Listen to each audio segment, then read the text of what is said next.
Juvin, on l'a dit, vous êtes chef des urgences à l'hôpital Pompidou à Paris. On va parler de la situation des urgences. Elle est alarmante pour vous, cette situation? Elle n'est pas alarmante, elle est extrêmement inquiétante. Vous avez aujourd'hui... alors, on ne connaît pas le chiffre exact, parce que tout ça est... mais je ne connais pas un seul service d'urgence, pas un seul service d'urgence en France qui puisse me dire « tout va bien ». C'est très compliqué. Pour deux raisons. La première, c'est que, comme la médecine de ville va mal, eh bien, le seul endroit qui est ouvert matin, midi et soir, la nuit, les jours fériés, c'est quoi? C'est les urgences. Donc, tout dysfonctionnement de la médecine de ville arrive aux urgences, tous. Première raison. Et deuxième raison, mais c'est un métier d'une dureté inimaginable, physiquement, moralement. Donc, les gens n'en peuvent plus, que ce soit pour les médecins, les infirmiers, les aides-soignants, les internes.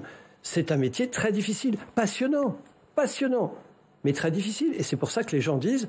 Finalement, on arrête. C'est pour ça que vous avez des burn-out, des démissions partout en France, même dans les grands centres. Donc, nous, on essaye de tenir, d'aider les gens à travailler. Il y a des endroits où ça se passe mieux qu'ailleurs. Et moi, j'ai la chance d'être dans un grand hôpital qui est la Sciences publiques des hôpitaux de Paris, où on est encore, quand je compare à ce que vivent un certain nombre de nos voisins, on est préservé, même si c'est difficile. On est relativement préservé. Mais oui, la situation est grave parce que c'est le témoin d'un dysfonctionnement général du système. Et quand on dit ça, on essaye en fait de dire en réalité il n'y a pas de solution parce que c'est tellement global.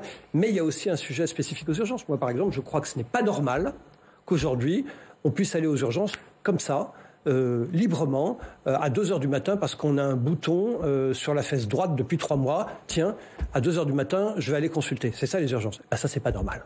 Donc il faut faire un tri. Ah bah oui, bon, ça fait 2 ans que je fais une tribune, il y a 2 ans, avec mon collègue et copain Mathias Vargon, qu'on a publié dans un grand journal national. Et une des propositions que nous faisions à l'époque, c'était le système danois. Au Danemark, vous devez prendre votre téléphone avant d'aller aux urgences. Bonjour, j'ai ça. Est-ce que je peux aller aux urgences? On vous dit oui, vous allez dans telle urgence ou dans telle. Ou on vous dit non, vous n'y allez pas. Mais j'ai une proposition, c'est-à-dire que demain à 10h, vous irez chez le docteur Dupont, rue de Grenelle, il y a un rendez-vous de libre, etc. Bref, les choses sont organisées. Je crois qu'il faut trier. À l'arrivée aux urgences, il ne faut pas permettre à tout le monde d'aller aux urgences facilement. Mais il n'y a pas que ça. Il y a aussi la dureté.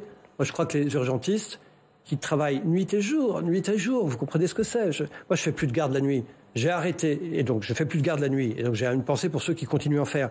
Mais j'ai arrêté de compter le nombre de gardes que je faisais le jour où je suis arrivé à 1000. 1000 nuits passées à l'hôpital en dehors de chez moi. Est-ce que vous connaissez beaucoup de professions où vous faites 1000 fois, vous allez dormir ailleurs sur votre lieu de travail, en plus de votre travail du jour? C'est dément.